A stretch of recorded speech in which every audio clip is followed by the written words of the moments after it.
Hey, welcome back, agents, to another episode of Prime Tips. This time we're going to be talking about scoring. I had one of my viewers on YouTube ask me about it. He said it was Alex GT230. He said, could you do an episode on the scoreboard, checkpoints, cycles? I think that's something that can be fairly confusing for new players and haven't been able to find anyone with a decent video tutorial on it. As a new player myself, these videos have been super helpful, so thanks a bunch for making them. And thank you, Alex, for watching. And yes, I do think that we probably need to talk about scoring. When I first saw that comment, I thought, scoring's easy, you know. And then I started to look at it. I'm like, well, there's a lot to scoring to figure out. The basic of scoring is pretty easy, but there's a lot of little details that make up the basics. And if you don't have the details and the small things that make it up, it can just be really confusing. So we're going to take the time to look at scoring, break it down, and see kind of how it works. I can't answer everything, but I think that we'll lay it out so we answer a lot of the questions. And, you know, being one of those players that's been around for, 6-7 years at least, you just take it for granted, you know, that you understand how the scoring works. But I got to admit, it probably took me a while to figure it out. So let's start by going easy. Here's the basics. One of the things that makes it tough about scoring with Ingress is that there's really two types of scoring going on at the same time. So you have the scoring for an agent, the player scoring, the score that you generate by doing things in the game. And you keep a score. So you can compare your score to another agent's score and say, I'm better than you, or I've done more than you have, and things like that. So that's one type of scoring. The other type of scoring is the faction scoring. Think of that more like a team scoring. So that's used for historical, who won what, and comparing how your faction, your team, is doing against the other team. So those two things are generated in totally different ways. They overlap a little bit, of course, but they are not the same thing. So the other thing that makes this a little crazy is they don't both happen at the same time. There's different reward windows or scoring windows, if you want to call them that. One is instant. You get the score for that right away. And then the other one are timed measurements. And this is where a lot of confusion could probably come in. You mentioned the two things, cycle and checkpoint. And those are used in the timed measurements. And we'll take a look at those to kind of figure out how they work. But the basic is that there's a checkpoint every 5 hours, and they take a score at that time. And then there's a septicycle, or a cycle, every 35 checkpoints. And that's where they kind of take a historical score that they record. So some people look at, I won the checkpoint. A lot of people, team-wise, look at, we're going to win the cycle, or how many cycles we've won. So that's some terminology that might be there. So when you're looking at the faction score, that's what's on the scoreboard.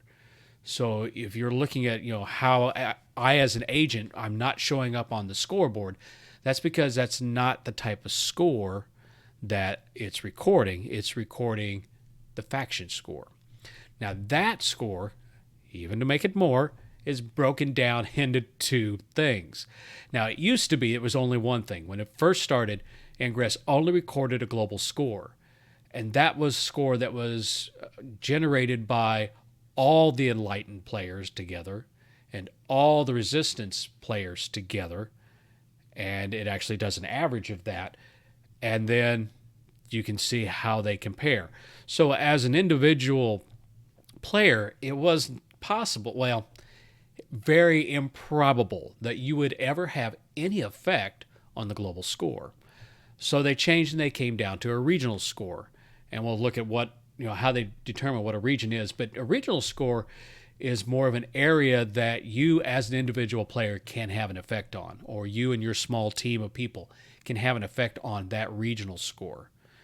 If you're really good, you might have effect on the global score. Also, that factional score is used in special events. So it might be for mine units that's scored by a faction in a time window that's for this badge or for this event. Another really big place and really important for most players that factional score is used is during an anomaly. So an anomaly, they may have events that they take score from a start and end, and that's where they're going to determine this phase. They have all kinds of other things they do also during anomalies. It could be making a link snake or collecting shards or something like that. But the factional score is where it's usually in there. You usually don't see individual agent stats or agent score reflecting anything on the anomaly. And of course in the medals. So some medals you may have be generating a factional score to get that medal. So let's look at agent scores. So agent scores, they're the ones that you generate by the actions that you take, AP. Now, what does it affect? It affects your player abilities. So those things like your XM tank size, how much you can charge, how much you can use in bursters, your area of influence. Your score is used to generate the level, which in turn sets up your XM tank size and your area of influence. So in respect, your agent score does give you that. Your use of gear, again, since it's based on your level, as you create more score, you go up in the level, you're able to use more gear. You can only use gear of your particular level. So if you're a level 7, you can use L7 gear, but you can't use the L8 gear yet. Also things like flip cards. So if you have an Ada or a Jarvis, again, the level tells you how big your XM tank is. Your XM tank then has an effect on how much you can use in the flip card, and typically that means you can flip something that's about one level above you, almost two, but not quite. Also, the agent score gets the levels that eventually get you into access to other services. So things like submitting missions. You have to be a level 7 agent at this present time to do that. To be in Wayfair, to basically submit portals for inclusion into the game, you got to be level 10 to do that. So there's all sorts of things that your agent score is going to affect. It could be things like trying to move a shard. You got to be a level 4 target portal before you can do that. And if you're a level 1 agent, I can't generate a level 4 portal because I got to have more score to do that. So that's that. And generally, the agent's players scores instantly. So as soon as you do something, as we'll see here in a minute, you get those points right away. The faction team scores, those are on a timetable. And that gets a little bit complicated, so we'll leave that later. But we'll say basically with faction team scores, for the most part for the faction, you're not going to see those points right away unless you time it exactly right. So let's look at players. So what are the AP scores that you can get? AP standing for action points. If you're an old D&D player, it's very similar to a EP, experience points. You get points for performing certain actions. And here's a lot of the actions that you can do. And some tips is some things you might want to consider. You get points for deploying resonators. Now, if you happen to put on the first resonator of a portal that has no resonators, you're going to make 800 AP. So anytime you put on a resonator onto a portal, that's not upgrading, putting it on, you get 125 points. But if it's the first one on that particular portal and nobody else has put one on there yet, you get 625 bonus, so you make 800. Resonators 2 through 7, 125 each. If you happen to be dropping on the last resonator, you're going to make 375 AP. 125 AP plus 250 bonus. So, with that in mind, if you're looking at generating score for your agent, for your player, and you want to run it up kind of quicker, if you have an area that there's a lot of ghosted portals or unclaimed portals, go through there and just drop one resonator apiece. That's 800 a pop. It's going to cost you more per resonator and points that you get back in AP to fully deploy it. Now, there's good reasons to fully deploy things. Again, there's badges and things like that. But if you're just looking for quick AP points and you've got a lot of ghosted portals, drop one and run. You can also think about dropping on a mod. That's 50 AP a pop there. So links, 313 AP when you make the link. And again, you have to have a fully deployed resonator, a fully deployed portal on both ends. You have to have the key. You make the link, you'll get 313. Now, if you make a field, you're going to get, it says 1250 AP, but actually you should pull in at least 1,563 AP. Now, why is that? Well, to make the field, you have to make a link. So you get 313 for the link, 1250 for the field, 1563. But it could be more because you might be splitting a field. So you might be doubling that. So the more fields that you make on each link, you're going to get more of that stuff. You can upgrade other agents' resonators. So you can upgrade yours, but you won't get AP for it. But if you upgrade another agent's resonator, they'll give you 65 AP. Messed up there, deploy mod. Let's recharge. Now, recharge was set at 65 during the time of COVID, but they have now taken it back down to the 10 AP. So it's AP, but it's not quick AP. Hacking the mini portal, get 100 AP there. Of course, it could attack you, so a little danger involved, but I think you'll survive. And then there's the whole destroying things. You do get AP for starting to fight. So if you take out a resonator, 75 AP, take out a link, 187 AP, destroy a field. Now, I'm going to say 1,124 AP, even though it's going to tell you it's 750 AP. To take out the field, you're going to have to take out a portal that has, or two links. Well, I guess you could only drop one link. But let's say if you drop two links and the field, there's your 1,124. So it would be right about 900 or so if you took one link and took it out.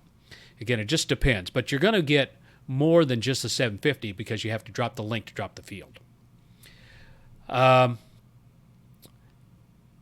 Remove ownership. So what that means is if you kill off a portal and you have transferred the ownership of that portal from that faction to neutral, that's 1,750 AP. Now, you might be thinking about a virus because a virus does remove ownership of the portal by destroying, but you're not destroying the enemy portal. So you're really getting the 1750 for destroying the enemy portal.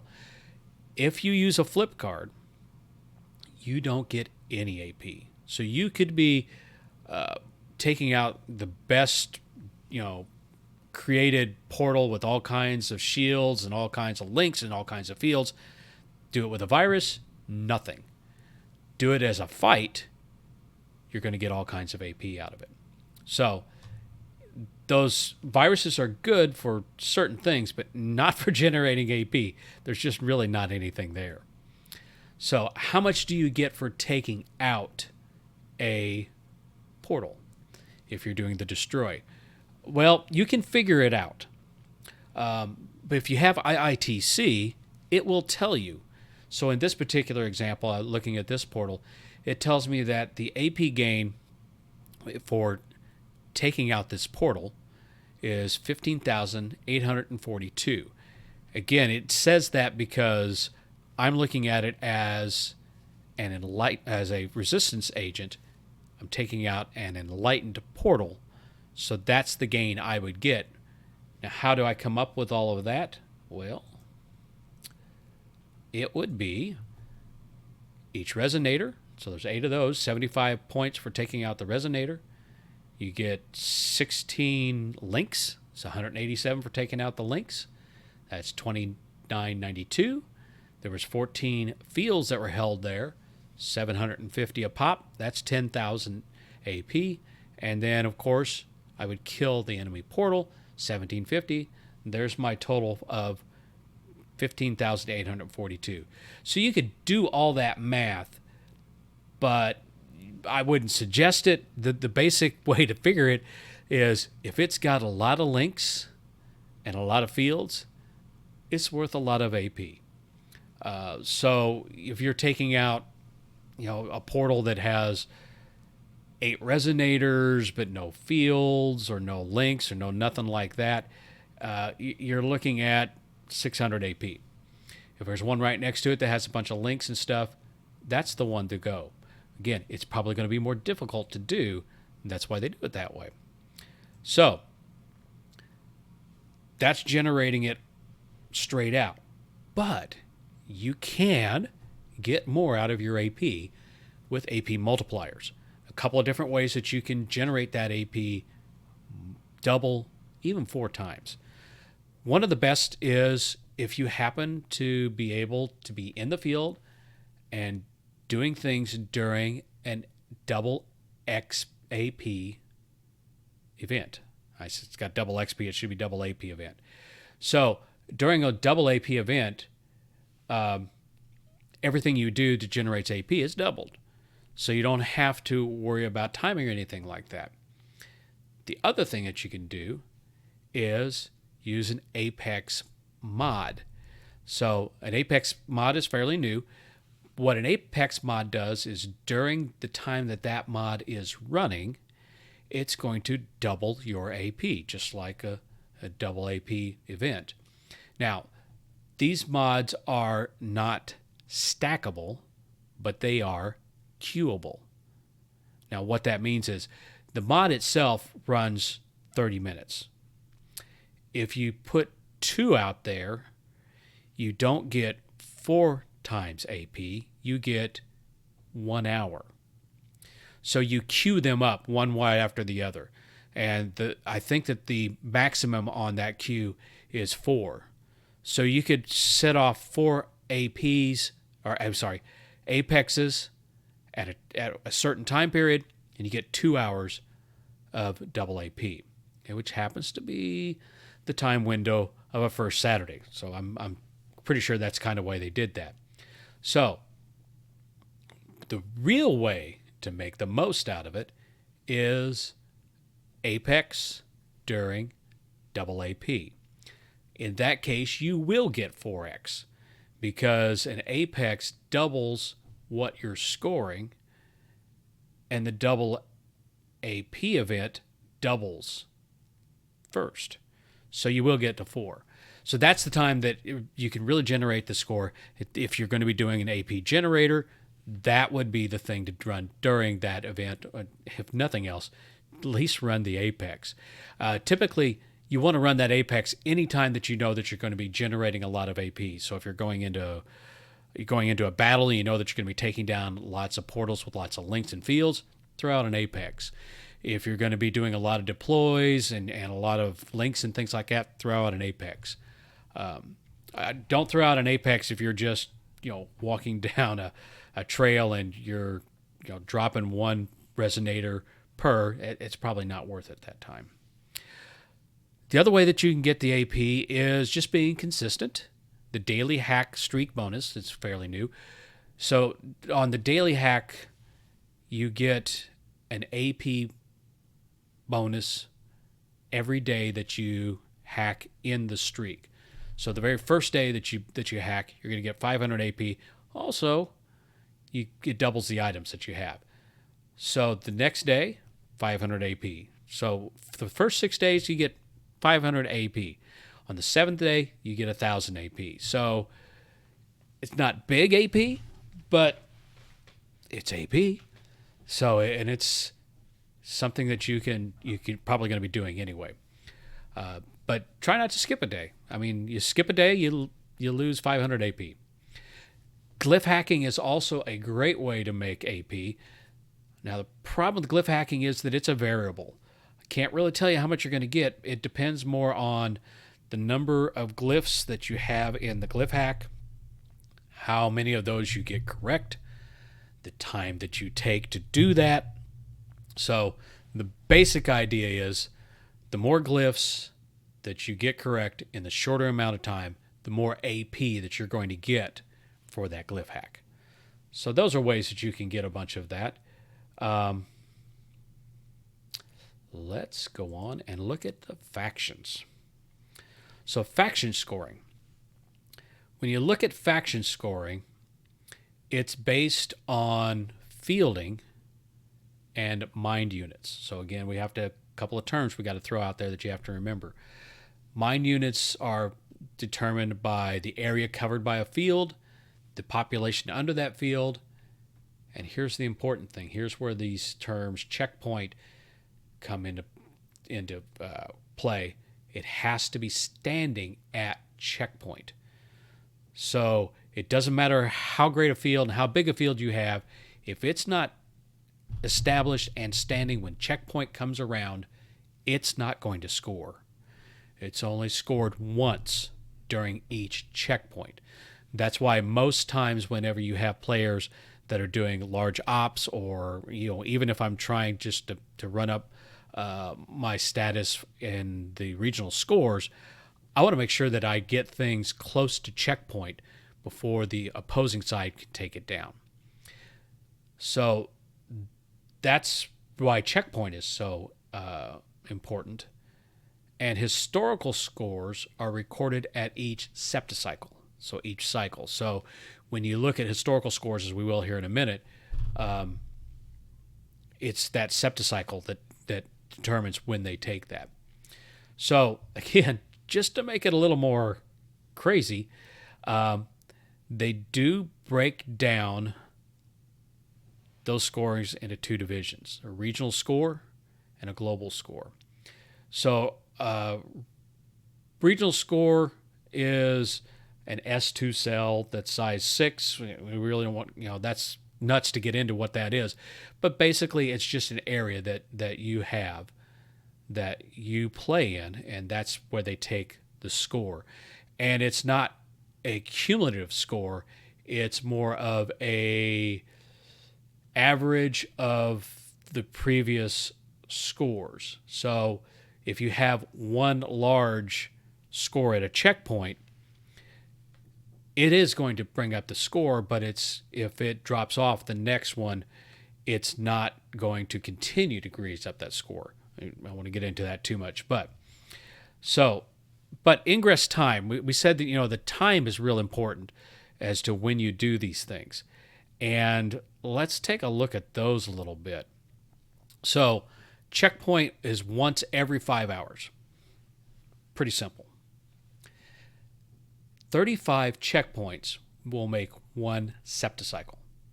So when you look at the score and you see the little boxes that go across, there's 35 of those little boxes, because that bar represents one septicycle made up of 35 checkpoints. Roughly, well, not roughly, that means there's 175 hours in each septicycles.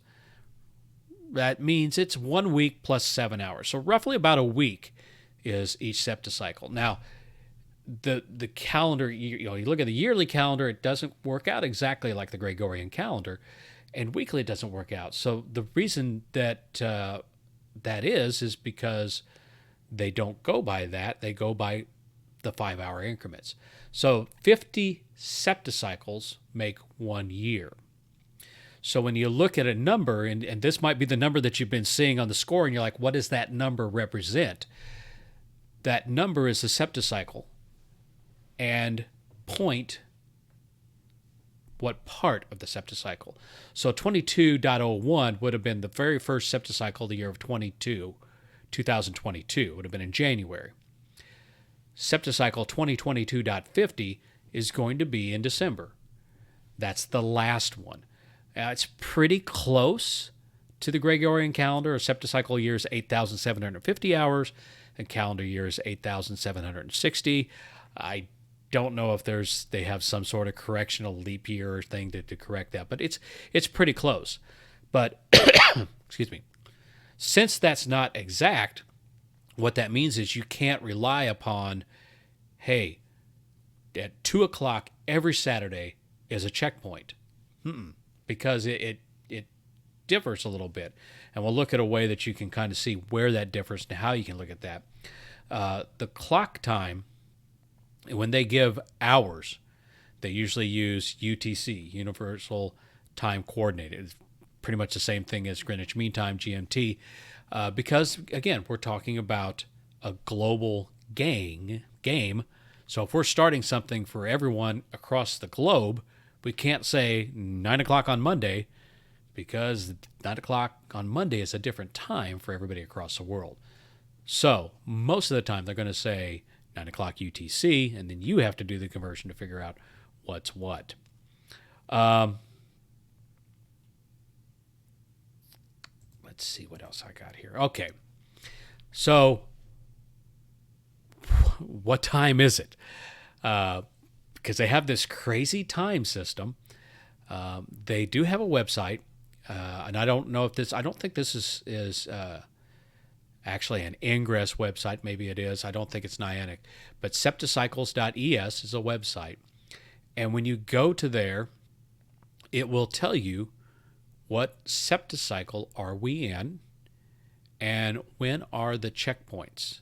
And it could show you the past checkpoints, but the things that most importantly is the future checkpoints. So at the time that I looked at this, it was cycle 2022.26, and the next checkpoint was going to be at 11 p.m. on the 5th of July. Follow that by the next one after that, 4 a.m. on the 6th, and you see it's every 5 hours. Again, you can look at that at local time because it's a computer and it can figure out what your local time for UTC is, or you can look at UTC, which is handy if you're dealing with agents around the world. Instead of you having to do the math and all that, it will figure all of that out for you. So, I know that's a lot. So where can you check the score? Now, again, if you're checking your agent score, you look at your agent stats and it's in there. And it will tell you how many points you have, action points that you need, and how many action points you need to have to get to the next level. And also, that's not when you get at a certain level, then you have to start dealing with medals. But that if you're looking at the player score, that's where you want to look at it. We'll talk later about levels and things like that. I don't know if I'll have time to do that in this one or not. But where do you check the scores, the faction scores? Because honestly, most players, when they talk of score, they think of the faction score. So you can look at it in the scanner, or you can look at it in the Intel map. So this is just a little clip of the basic Intel map, and then there's just a little thing that says regional score. You click on it, and it'll pull down, and it will tell you what the global score is at the top. So at this time, it was Resistance winning 1,146,000,000 to the Enlightened 895 million, plus or minus. So, and then they give you a little bar chart of the regional score. So when you get down below that, then you have AM02 Juliet 09. So that is the particular region that I was in on the map at that time. So in that region, the Resistance was winning 193,253 to Enlightened's 553. And then you notice that it has the checkpoints. So checkpoint 5, checkpoint 6, checkpoint 7. And you'll notice that it didn't go up much for the resistance. It didn't change hardly at all for the enlightened. And that's fairly common. So when you have somebody that does something like they throw out a big baff or something like that, you'll see this big jump on a checkpoint. The top 3 agents, it'll show you who the top 3 agents in that region are. Again, that's not based on the agent's score or the agent's level. That's based on the top 3 agents that have scored MU, faction score, in that region during this septicycle. So that can be kind of confusing because top 3 agents, you figure who are the big boys. It's possible, I wouldn't say probable, but it's possible that a top agent at one time could be like a level 2 agent. If he happened to be the person, or she happened to be the person that threw out a bunch of fields and closed up a bath, they could be top agents. So that comes and goes, and it tells you when the next checkpoint is. So that's one place that you can see it. You can also take a look at it in the scanner. Okay, so we're going to looking at score on the scanner. Simple to get to. Hit the button in the middle and go to scores. Now it will open up in regional score. So you'll notice that there's a rectangle on the map, and that map is pretty close to where I'm at, or where you would be at. So that tells you what region you are in. I am in E082 Juliet 09. It also gives you the septicycle. So that's your 2022.26, which means we're just a little bit past halfway through the year. And live means that it's the live score, which it won't be for you at that time. And then you have the 2 bars that indicate at this time what is the score in that region. So 553 for the enlightened, 193k for the resistance, where they seem to be winning there. And then the top 3 agents that scored the most. And so Mike has the most, I'm second, Danger Boy has third. And you can click to see more, and if there are more agents that scored in the region during this particular septicycle, they would be listed there. But since we don't have any more than 3, we're only seeing 3. Down at the bottom, you can see the checkpoints. And again, checkpoint happens every 5 hours. So there will be 35 of those dots that go all the way across for a septicycle. So it's telling me right now that the next checkpoint is going to happen in 2 hours and 19 minutes. And the cycle, there's 127, 19 hours, 6 seconds left. So it gives you the countdown.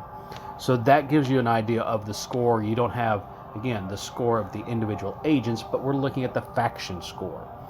Now, if I want to look at the global score, I can tap global.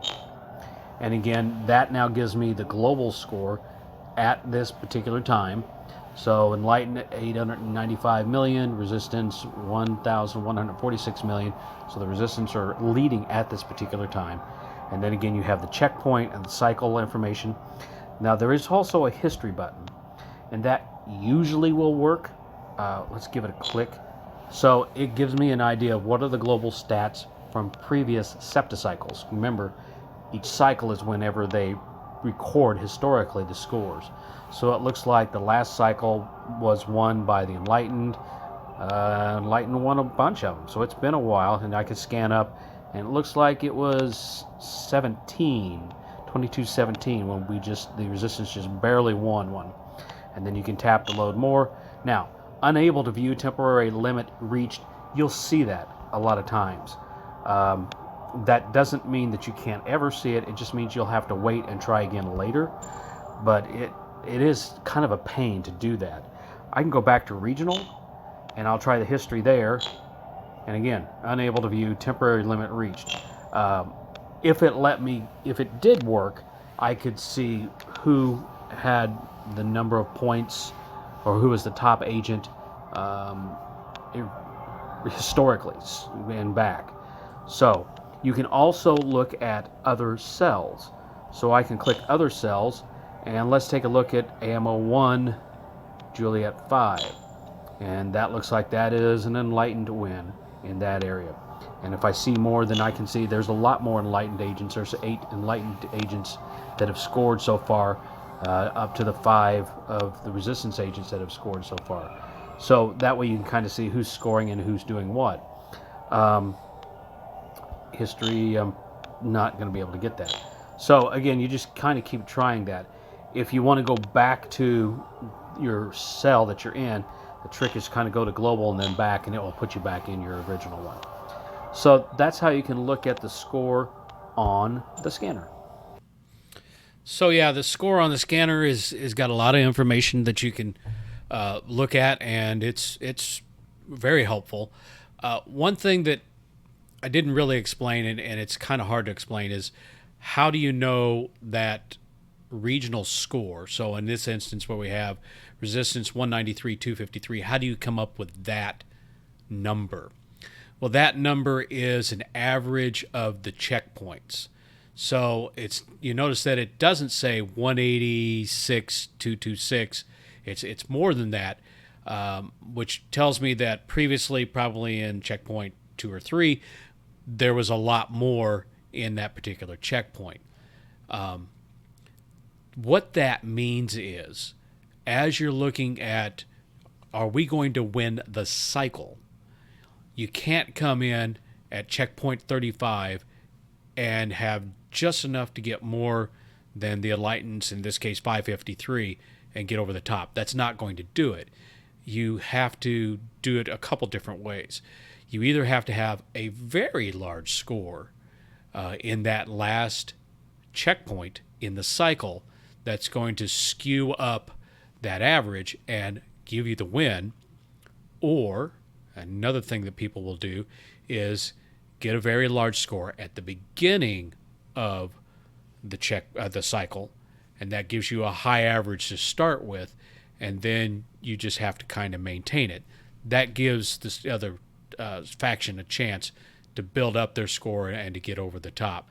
So when you're looking at regional scores at the end of the cycle, a lot of times you're looking at, not only now do I have to hit checkpoint, I want to try to make sure that I hit the last checkpoint or close to the last checkpoint that tips the score for that septicycle. And that way my faction is going to win that particular cycle. Whew! That's a lot of stuff about scoring. And I don't think I answered everything. Because I don't know that I know everything. But the basic idea is, if you're looking for scores, you've got 2 places to look. You can look at a score for the agent, and that is your levels, and then that is your apples to apples if you're comparing agent to agent. But if you're looking for the team, then you're looking at regional score and global scores, and that's a whole different thing. So I hope that we'll get to see you in the field sometime soon, Agent. And maybe you can outscore me. So long.